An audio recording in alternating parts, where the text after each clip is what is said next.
Yo, what is going on, guys? Today I have some exciting news. Many of you are familiar with the MTVR MK23 that came out of Rangers Workshop, which was an awesome truck, and this is actually that truck, but it got an update, guys. And with this update, it is now called the Range or Ranger US-K23. The reason for this update is going to surprise you, but with the DCB US-K900 launching yesterday and making it on a console almost instantly, Rangers Workshop decided to provide this truck a quick update, change the name and so on, and just try to make sure it can fit in that criteria. So hopefully we could see this on console sooner rather than later. And this got some updates. This, in my opinion, is one of the most unique military trucks on Mod.io right now. And what we have is multiple antennas, the tow bar, the LED light bar with the roof rack, and we have this fuel tank add-on, like a true military style fuel tank add-on, which just blows my mind away.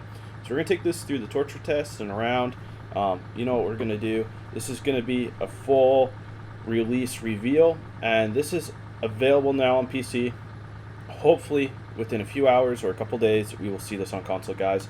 Comment below and let me know what you would like to see this truck be used for, and if you're going to download it on console when it becomes available, if it becomes available. But last but not least, you all know what to do, and I appreciate it more than you'll ever know. Drop a like on this video, hit that thumbs up button, and don't forget to smash the subscribe button. Let's jump into it.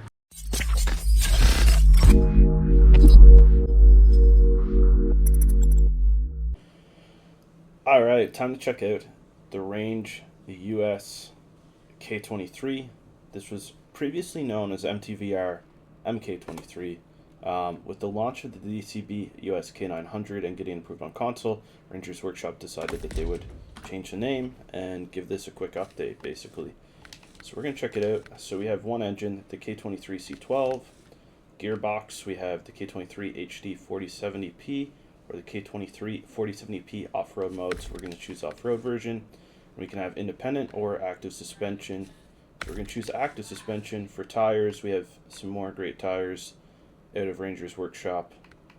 I think we're going to use the Good Day 57s, which are studded.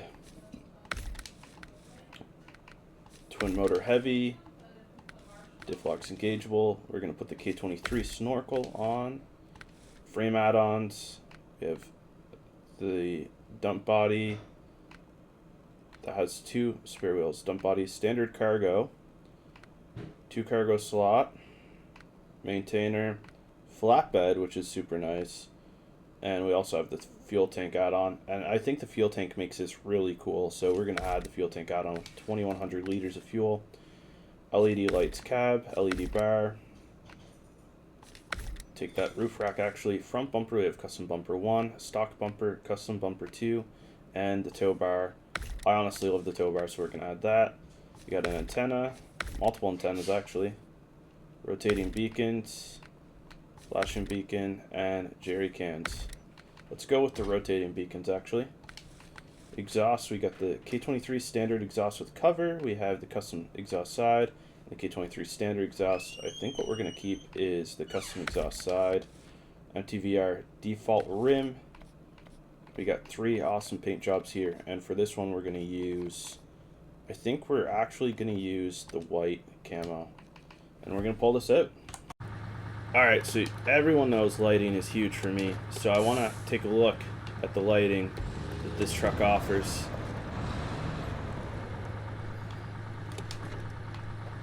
It almost appears that the light bar is just on idle, so I'm not sure if that's how it's supposed to be or if it's a glitch, or if it's just not as bright compared to other light bars that you see in game. But the side lights are cool. You can see those spotlights illuminate as soon as you turn them on. And you know, it's a military truck, so we don't have reverse light, and that's okay.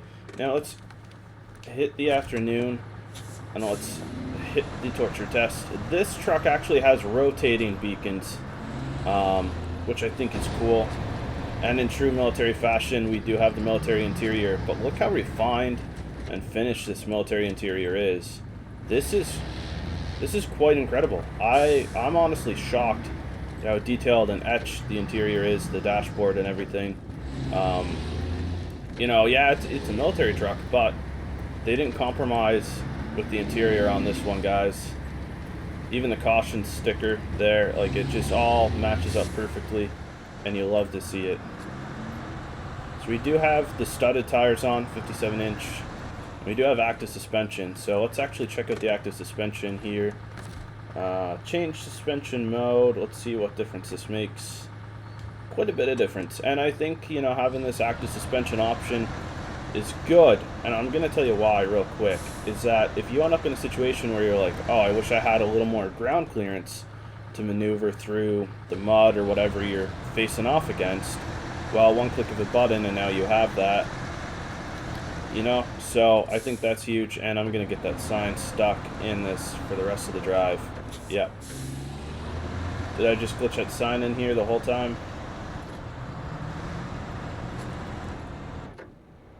That sign just stopped me. That is crazy. That is my fault, really, for...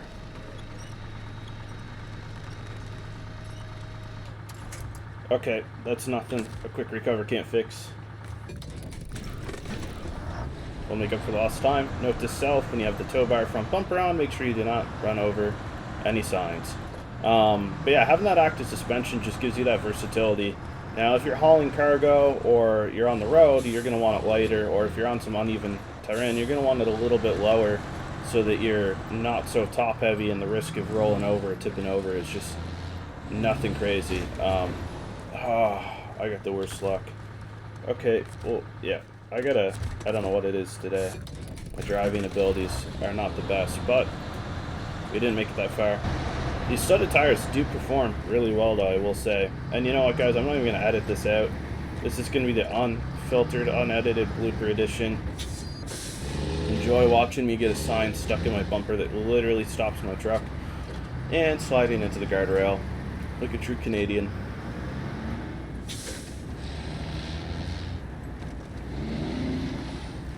And one thing I want to point out about this truck is the sound profile on it is just absolutely mind-blowing. I love this sound profile. Nope, not another sign. No, thank you. But yeah, the sound profile is extremely realistic for a military truck and a truck of this size. The antenna wobble is actually really cool to see because it's realistic to what you would get out of that antenna. It's not wiggling too much from the bottom, like it's right in the middle where, you know, its diameter changes a little bit. So that's pretty cool to see as well. We're heading off to the torture test now, almost there.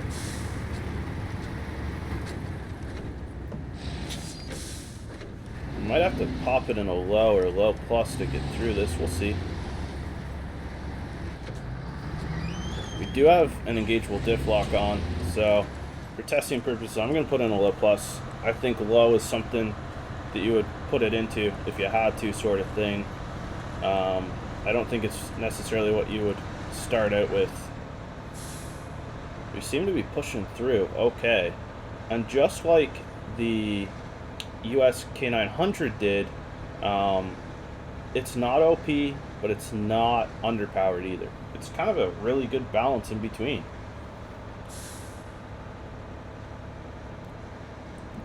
Now where we're digging, we're still moving, keep in mind, but we might have to pop it in a low to get out of this. Yeah, so we just popped it in a low, maybe even a low minus. The tire tread pattern, I will say, looks absolutely incredible in this. Being in a low minus seems to be the magic number to get out of this little bit of a rut that we were in. And it is really, really cool to see, guys. And having this fuel tank out on, you could also haul a trailer behind if you wanted to. I know some people aren't fans of the bumper pull trailers, but having this fuel tank out on and pulling a trailer behind you makes this a really versatile work truck.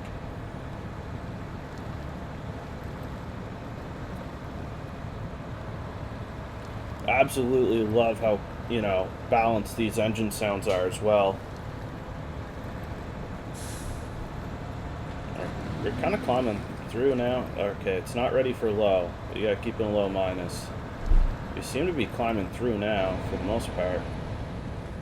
And we did go in some older tracks that for some reason didn't reset, and that's okay as well, guys. At the end of the day, it probably made it harder, if anything, because that was already dug through, so.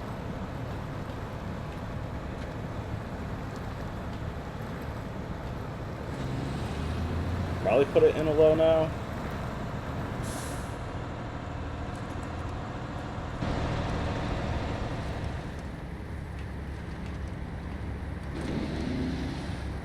Now I imagine we can put it in automatic and eventually in the high. There we go.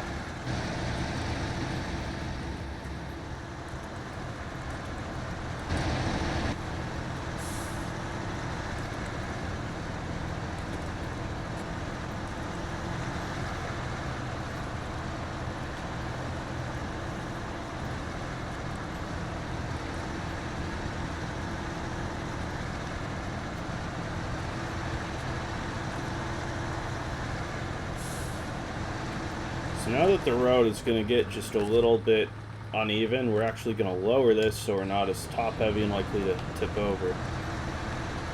It'll be just a little more balanced.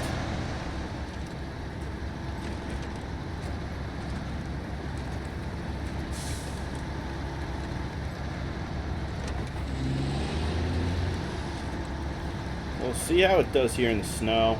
I can't see it having any issues because it is just performing well overall in every other area, especially the mud and on the road. With these studded tires, it makes quite a difference. Quite a difference. We actually have been able just to cruise through this in high. We haven't ended up in a position where we're spinning too much or losing traction, even going through the deeper snow or the deeper mud. And now we're going to come into, I don't want to say a snow pit, but it is a little bit more deeper snow up ahead. Interesting to see how we, yeah, we're just cruising through that. All right. That is incredible, guys.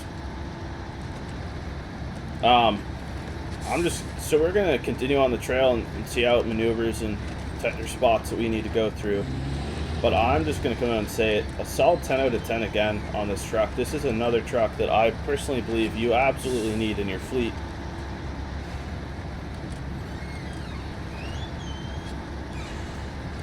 This is a good add-on for multiplayer. For example, if you want to have the fuel tank add-on and pull with this truck and you have another Scout, or possibly you have another, maybe you have the US-K900 and you're hauling 2 cargo with it.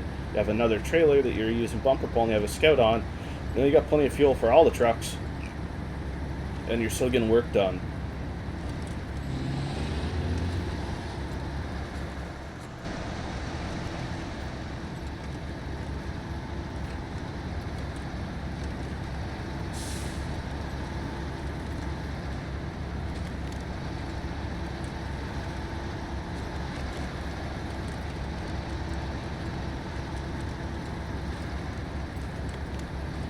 And stoked, just high this whole time.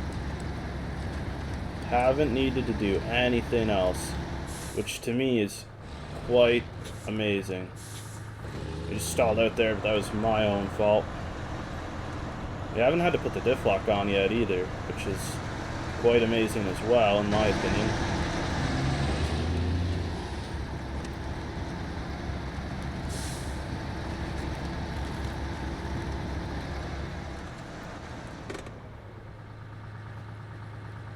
Look how badass this truck looks just sitting here like this.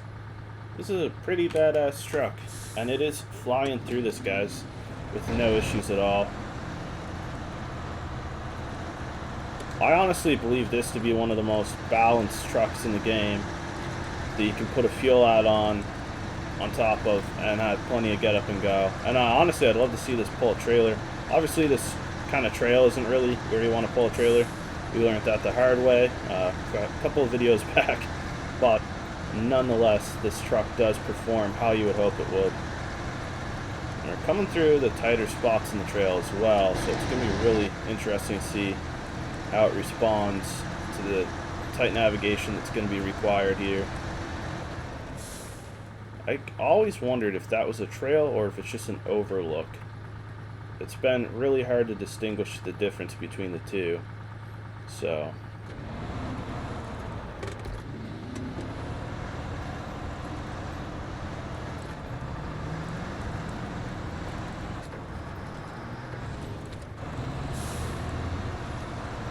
and here's where you get to see some of the suspension flex at work.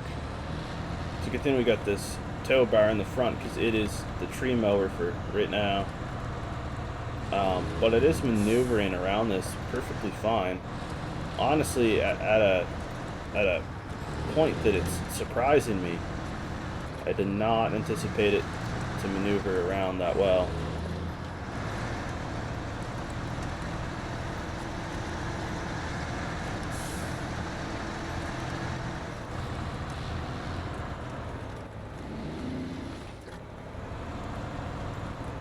See how we do here. This is where we got to really kind of go gently, because this can be quite difficult to navigate through. You don't want the tow bar or anything to catch on this tree. Again, it was good having the lowered suspension, because if we would have been a little bit higher, I think we would have been a lot more top heavy and possibly tipped over there in that situation. But we made it through just fine.